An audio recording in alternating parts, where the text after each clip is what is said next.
From layoffs to lawsuits, canceled shows, and streaming issues, Disney has its hands full. On this episode of the Politics of HollyWeird, I'll take you through some of Disney's top headlines. Hi, I'm Kelly Ballard, Liberty Nation's national correspondent and host of this show, The Politics of HollyWeird. Whether on screen or off, Hollywood can always be counted on to keep us entertained. This is especially true when it comes to politics. And that's what my show is all about, shining the spotlight on Tinseltown's A-listers.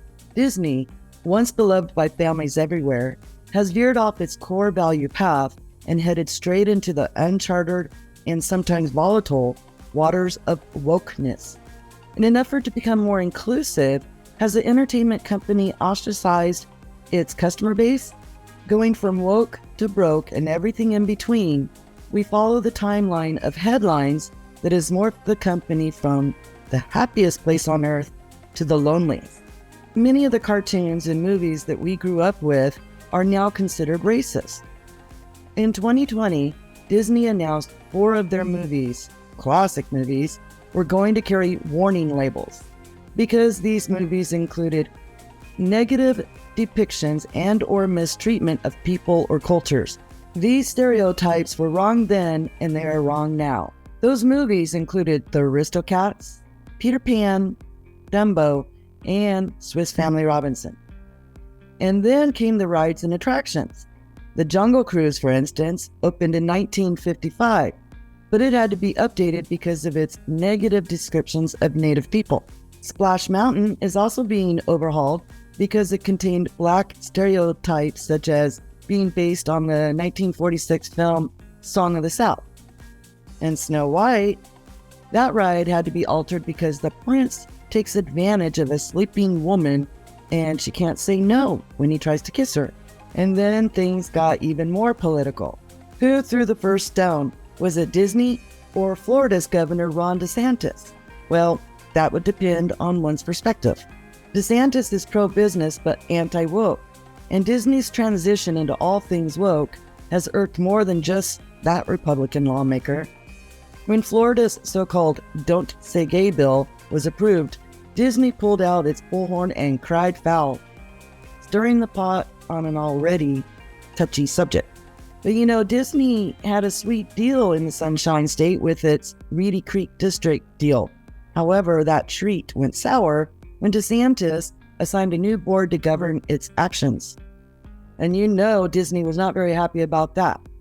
It even filed a lawsuit claiming the governor's actions violated the company's right to free speech, and it also accused him of breaching contract.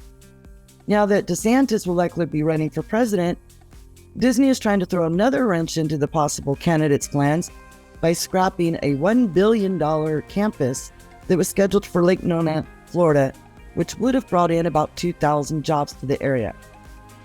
But you know, Disney's financial woes did not start with the governor. It started a long time ago. And now the company has been rearranging its spreadsheets, trying to find ways to save money and increase its profits.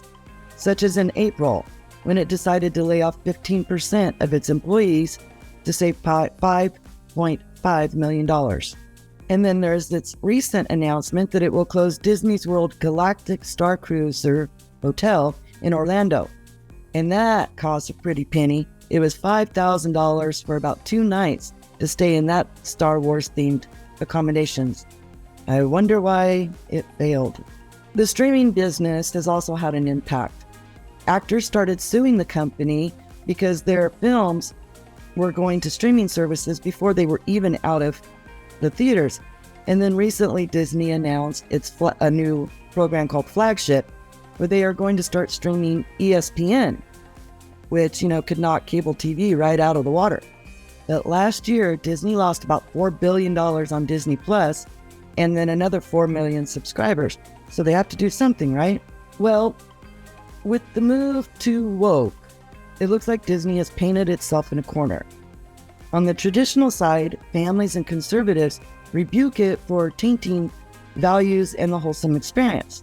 As Liberty Nation's editor-in-chief Lisa K. Donner wrote, there's a dump Disney effort that is gaining steam as the company or the organization is protesting the company's grooming for young children.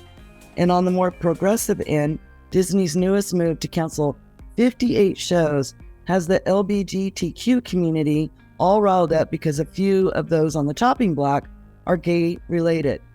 The series Willow, for example, features several LGBTQ-related scenes and characters, and the cancellation has received backlash on a lot of social media sites. This mess only intensifies the troubles between Hollywood and the Writers Guild of America, where currently creators are on strike and many shows are forced to air reruns. Some of those who were writers for those shows are expressing their frustration and disgust at Disney for canceling them because that is yet another avenue of income there that is being choked off. That's it for this episode of HollyWeird. Thanks for tuning in. Be sure to visit libertynation.com for more HollyWeird articles, original reporting and analysis, and videos and podcasts from our staff. Until next time.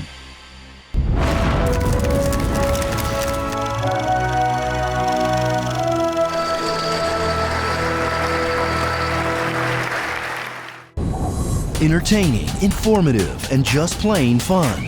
Watch Liberty Nation's The Conservative 5. Produced by conservatives for conservatives. C5's The Left Free Zone. Hosted by Liberty Nation's Lisa K. Donner. Joined by a raucous, irreverent panel of authors. Deconstructing leftist narratives. Debating the hot topics. And remembering to laugh. Join the official conservative safe space. You only did that to piss Jeff off. Liberty Nation's The Conservative 5.